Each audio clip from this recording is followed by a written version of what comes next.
Welcome back everyone to Data Science for Everyone. Today we're going to be looking at bokeh with streaming data. Let's get started. So first off, let's go on and create up a new file here. And let's call this something like bokeh streaming data .py. And this is actually created. This idea came from from a comment, and they're actually asking us to create up a bit of an application. Okay, so this application is going to do a couple things. It's going to use streaming data.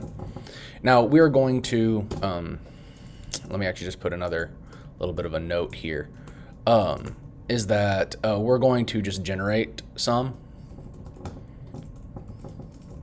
Okay, because I don't really want to take some other places streaming data and use it today, but you guys can always add in your own streaming data.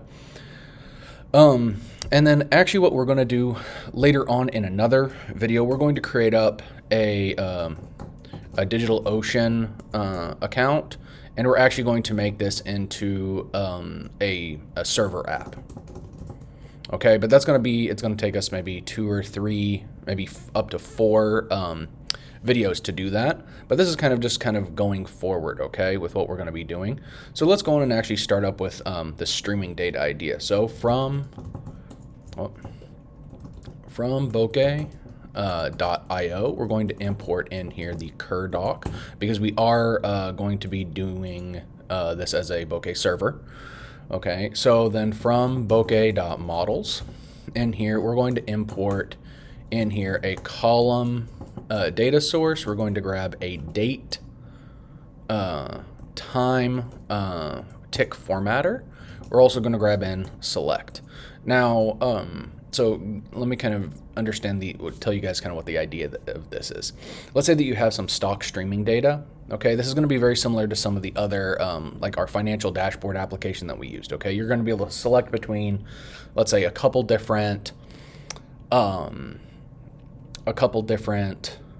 stocks. Okay, and then when you do it, it'll actually go and like do a remote ping on a server or something like that, and it will grab up some data for us. Okay, now again, we're going to be creating up something a little bit different today. We're going to have our own streaming data.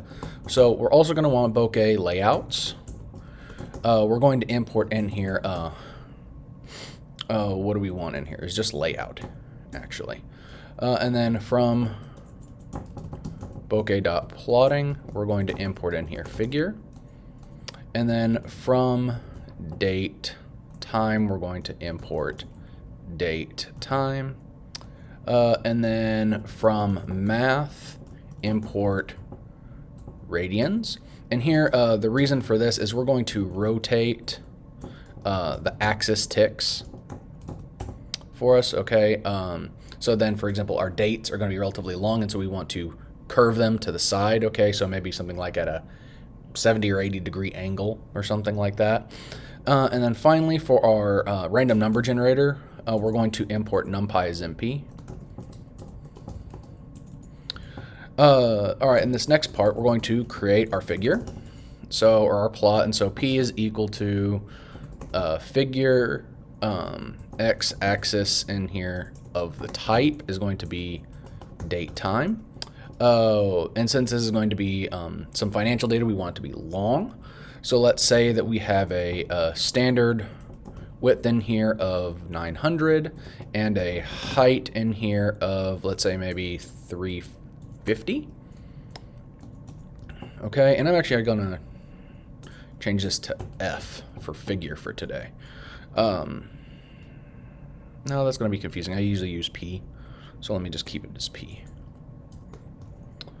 All right, and then the next thing we're going to do is we're going to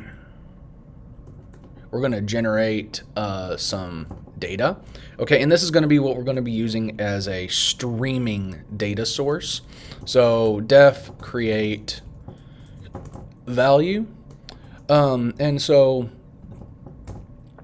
draws. So we're going to have np.random.randint. We're going to grab random integers in here from 0 to 2. Size, I want it to be relatively large in size, so I'm going to do 200 for now. Steps is equal to np dot where our draws are greater than 0, we want to give it 1 or -1. Whoops, get rid of that.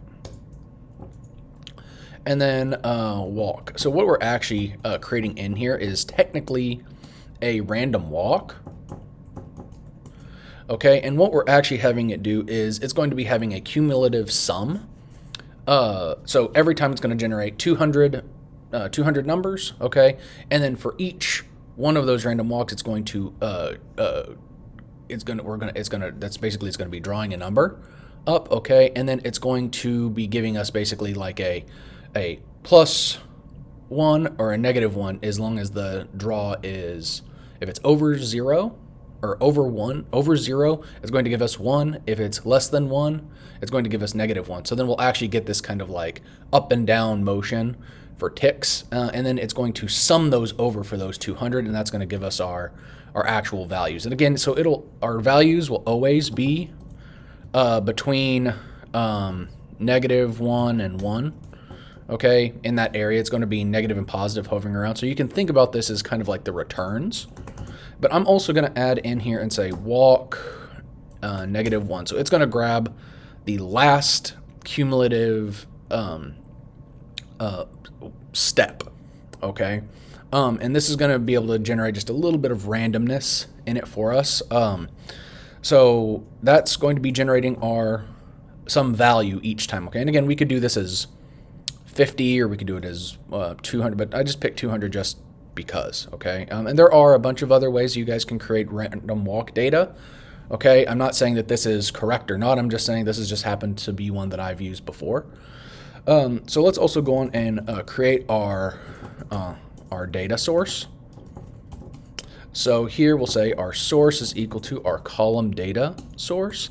Now, when we actually have this data that's going to be generated, I'm actually going to create just a dict object in here where x is equal to blank, y is equal to blank. Okay, and so then whenever it's going to be generating the numbers, whenever it adds in a value, that's actually what it's going to be grabbing for us. Now let's go on and create some of our glyphs. So f dot, and we want a circle here.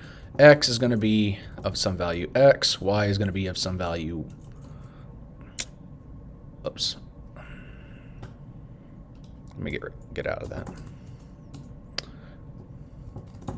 that, is going to be of some value y, and then color, let's call this maybe fire brick, and then line color in here is going to be I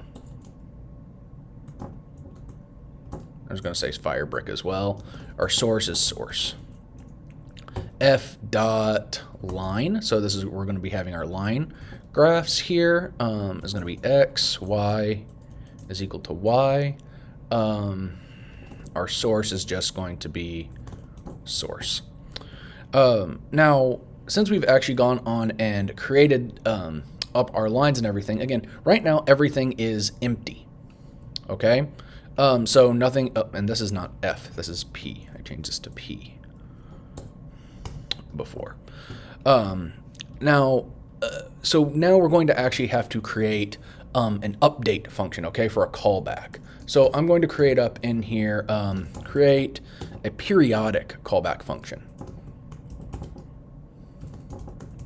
So, and what this is going to do is we'll have this kind of, this function is actually going to stream the data for us. It's going to create new data, and we want it to give it some date time. So let's assume that it's now, okay?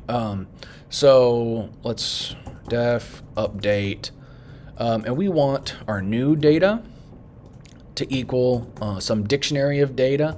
X is going to be a list of date time dot now. Okay, so we're gonna say whenever this starts, it's gonna be starting right this second, just like streaming data would. Okay, and then Y here is going to be create value. It's gonna be that specific value at that given point in time. And then our source is going to actually dot stream in here, and we want new data roll over in here. It's going to be 200. All right, and then p dot title dot text in here, and what we want in here is we're also going to be having a selector. Okay, if you remember way up here, we said that we were going to be having a selector. So let's have it so that whenever someone clicks on that said value, okay, we'll give it a title, okay, of that stock, okay. So let's call this now streaming some data, okay, and then so this will be coming from a selector dot value. And I think that's all we want for that particular piece of the update. Now we need a little bit of an intermediate, okay? We need a callback function. And again, this is going to be able to need to work with our onChange select. Okay, so whenever as soon as we've changed the object, okay, we want it to actually go through, and it's going to call this update function, but we are also going to want it to update the source of the data as well. So update, and we'll just call this intermed, okay, and so for these callbacks, we need some attribute name, okay, we need old, we need new. These three pieces in here are required for those onChange callback functions. So we have source dot data is actually going to be dict of x, y, and then we want to update. Okay, that's it. But this is the way that we actually had to set up the callback function. Okay, and again, we can do other things with it as well, but I guess it's not necessary. Now let's go on and deal with our date time object itself, okay? Because we want to format the data to look a very specific way, okay? So we want this to actually be done in up to the second, okay? So assuming that this updates every second, we want to be able to grab that data. So let's date pattern. We're going to create a variable here, and it's actually going to be technically a list object, and this is just so that when we're using the datetime formatter, it's going to save us a lot of writing. And I want this to be something like, it'll be a year, month, day, and then I want it to actually have a new line in there, so it's going to be a return. So it'll have the date on top, and then it'll have the hour, minute, second on the bottom. So then this will be hour, minute, second. Oh, and date pattern. All right, so then let's do f dot x-axis dot formatter is going to be our datetime formatter in here. And so we need to go through and do each of these. So we know that we have our year, minute, day, hour, minute, second. So let's go on and make this. So we have seconds in here is going to be date pattern, and I'm going to just copy that. Just a second here, so that it will help us make this run this a little bit faster. Whoops. All right, so seconds, minute seconds in here. We have in here minutes. Then we have what? Hour, minute, hours, days, months, years. So this is all of the patterns that we could potentially have in here. It still needs to be P. But I wanted to just put them all in there so that if you ever want to just change this date time to have these milliseconds or these hour minutes or anything like that in there, you can. So that takes care of that. So let's go on and also deal with, since we're dealing with the x-axis, let's go on and finish that up. So p.x-axis in here, we want the major label orientation to be radians here, and I'm going to give it 80 degrees. Let's do p.x-axis .axis label here, and I'm going to call it date. p.x-axis y-axis, y-axis axis label here is going to just be value. And again, if you want it to be price, you can put it price. If you want it to be returns, you can put it returns. But I'm going to put it just generic as a value because, again, we are making up just some random streaming data, and it's just some value. So the next up, we're going to create our selection widget. Now with this, let's go on and put our options in there. And the options is going to take a list of tuples. So we'll have something like, let me just call this stock 1, comma, stock 1. And then we'll have something, again, like stock 2, comma, stock 2. And I'm just going to do the 2 for now. We don't really need that many. So let's go in and create our select. I think that's what we called it up there, was select. So I already named it up here, so I want to make sure that I have it name it the same thing down below. So let's go in and go back down. And let's say we want to select this, and we want the title here. Let's call it market name.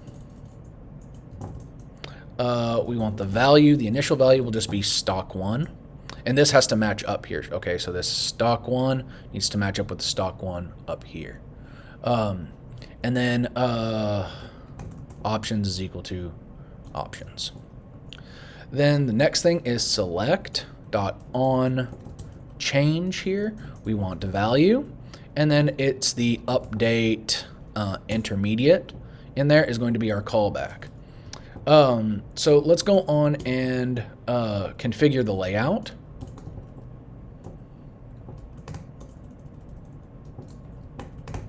And actually just for, I'm going to also just put a note here. This is callback function. All right, so let's do our layout.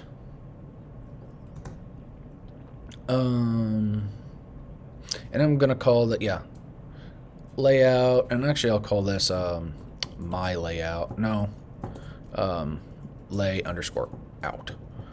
Because I don't want to accidentally overwrite this layout function here. And we want this to be our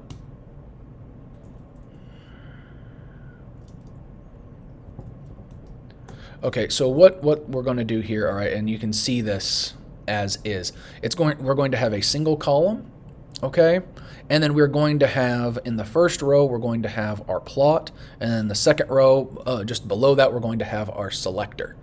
And you will be able to see that here in just a minute. So then the last part in here is we're actually going to put in curdoc dot title, and let's actually give it a title and say streaming stock data example, and we'll do curdoc dot add root.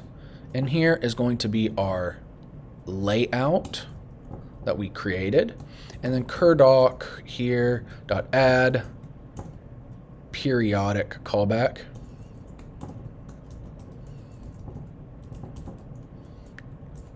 And we'll have this update, and I'm going to have it do every half second. Okay, so if you wanted a second, it would be 1,000 milliseconds here, but I want this to be very quick, okay, because I want us to see it relatively live. Now, the reason that we have this add periodic callback, okay, so if you guys are, again, let me go up to our function here. our update function. So if you guys have an API where you are querying to grab data from, okay, you want to put that here inside this update function. So you could do this like if you, a lot of places online, you can actually just grab like the HTML, you can actually scrape it and grab like the Bitcoin value or something every minute or every second. Okay, then you can do that.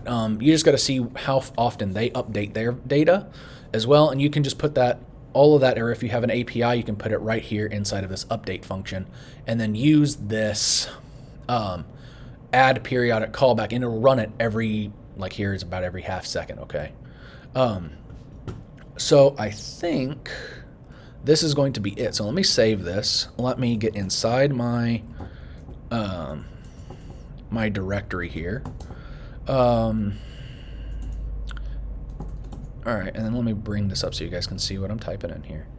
All right, so to run this, we want bokeh serve, and then show, and then we want the name. So bokeh streaming data.py to run this. All right, and it is running, and you can see here it is currently streaming our data. Okay, so it's nice that we have our date. Here you see we have our year date with our time that it was actually created. And you can see here that it's showing the ticks kind of automatically generate to give it some room. Now, if we go here, we should have it restart if I pick this stock 2. Now here, notice it's streaming stock 1 data. So you can also change this later on. You can put in like a dictionary value in here. And so if it's this stock 1 value, you can change it to the actual company name if you want to. And here you can see that we have our random walk data being generated quite nicely. Let me go on down here and change this to stock 2, and it will reset everything.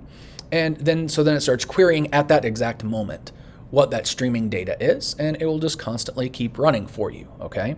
So this will work nice. Let me just add, let's do one more kind of fun thing in here, because again, this is supposed to be stock data, right? So it's supposed to look a little bit cooler. Let's add in a theme to this, okay? And so I'm gonna go right back over here. We're gonna cancel our connection, clear this, and let me go right here and do something like curdoc.theme. And let's make this dark minimal. Okay. And I'll rerun this. And now you can see that we have this nice dark theme, okay? So you can still, again, just with all of this, the dark theming works really well. We can do light theming. You can create your own themes. And again, we also have in here, we still have all of our helper functions as well. We can even save them if we want to, and it'll save a bit of a screenshot for us. And we can actually take a look and see what that winds up looking like. Okay, and so you can see here, you can even take these nice little shots of your data at a certain point in time. We can close them, go back, and notice it'll still keep on running even if we change it up. Okay, so if you guys like this, please comment, subscribe, hit that like button, and I will see you guys next time. Bye-bye.